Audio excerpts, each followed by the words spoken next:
If you have ever felt completely alienated from the people around you, I am going to tell you a brutal, unspoken truth that polite society has universally agreed to never say out loud.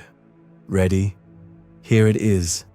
Average people do not just misunderstand highly intelligent people. They actively despise them. Your intelligence is not a gift to the people around you. To them, it is a biological threat. Society operates as a cult of mediocrity, constantly enforcing a mandated level of comfortable ignorance. And when you walk into a room, your very existence shatters that comfort. You might think you are just offering a new perspective, but to them, you are committing an act of violence against their ego. We are taught from childhood that the world rewards brilliance. We are told that humanity values critical thinking, depth, and innovation. That is a lie. Society does not want deep thinkers.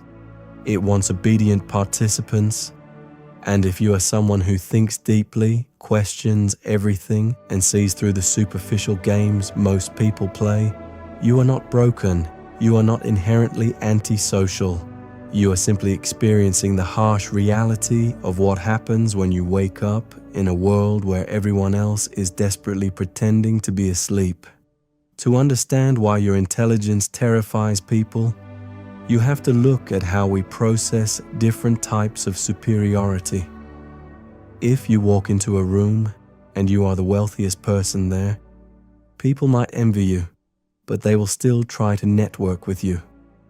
If you are the most physically attractive person in the room, people will admire you.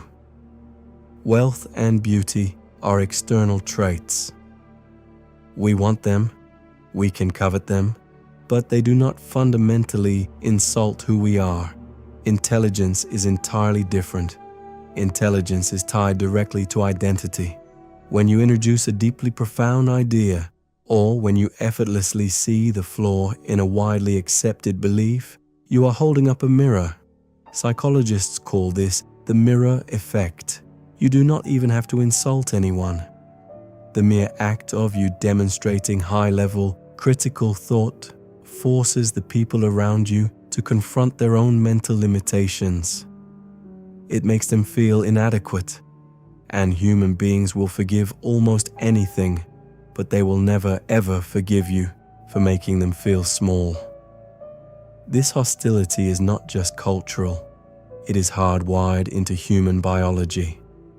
Modern neuroscience has proven that when a person's core beliefs are challenged by a superior intellect, the amygdala, the fear and threat center of the brain, lights up exactly as it would if they were being chased by a predator. Think about how insane that is. You presenting a logical, nuanced argument triggers the exact same survival response in the average person's brain as a physical attack. Why? Because for hundreds of thousands of years of human evolution, our survival did not depend on knowing the ultimate truth of the universe. It depended on staying in the tribe. If you challenge the tribal leader or question the tribal gods, you are cast out into the wilderness to die. The human brain evolved to prioritize social conformity over factual reality. When you start questioning the status quo, you're threatening the emotional safety of the tribe. You become a danger. And the tribe responds the only way it knows how, by silencing you, ostracizing you, or making you the enemy. The great, brutally pessimistic philosopher Arthur Schopenhauer understood this better than anyone. He realized that intelligence was not a golden ticket to happiness.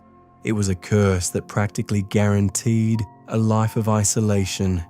Schopenhauer believed that the vast majority of humanity is driven purely by the will to live.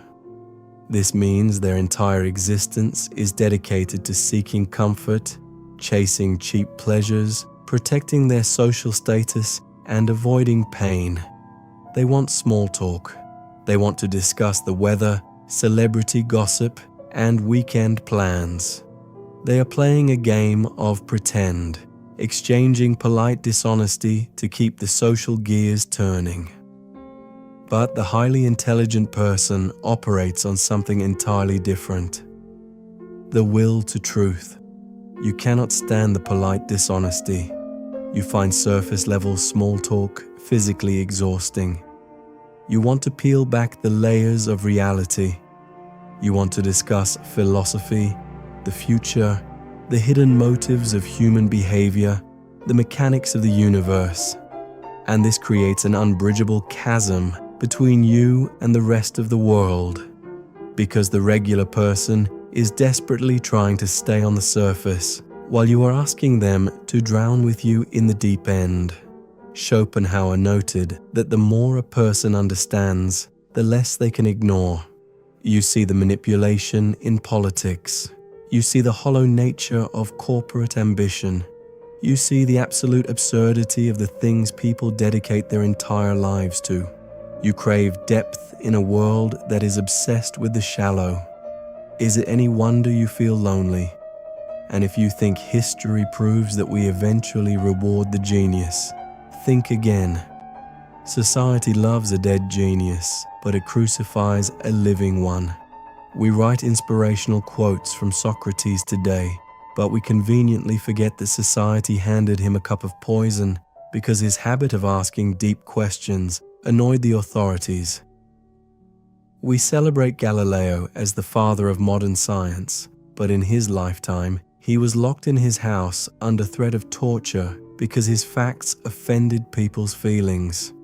We use alternating current electricity every single second of our lives thanks to Nikola Tesla. But he died completely broke, alone in a hotel room, while marketers and businessmen stole his legacy. Society only embraces brilliant ideas once they are stripped of their danger, safely sterilized, and repackaged for mass consumption. Until then, the deep thinker is treated as an outcast. This dynamic is 1,000 times worse today. We live in an era where algorithms intentionally reward stupidity and penalize nuance. The digital matrix we inhabit is designed to elevate the loudest, most confident, and most simplistic voices. This is the Dunning-Kruger effect on a global scale.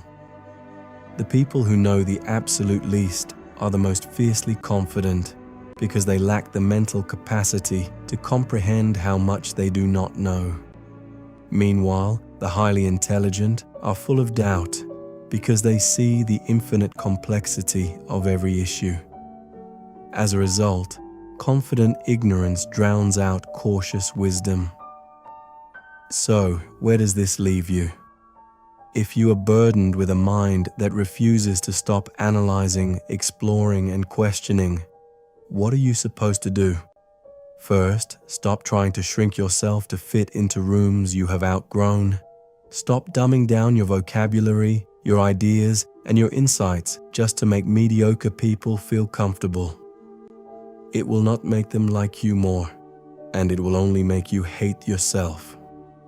Second, you must learn the art of strategic silence. As Schopenhauer suggested, you do not owe the truth to everyone. Most people are not emotionally or intellectually equipped to handle your perspective. Let them have their illusions. Let them have their small talk. Observe them, understand the game they are playing, but do not feel obligated to play it with them. Guard your energy. Keep your deepest thoughts for the rare few who have the capacity to actually swim in the deep end with you. Your isolation is not a sign that you are broken. It is the undeniable proof that you are awake. Yes, the mirror you hold up to society will make them hate you. Yes, your refusal to accept comfortable lies will make you a target.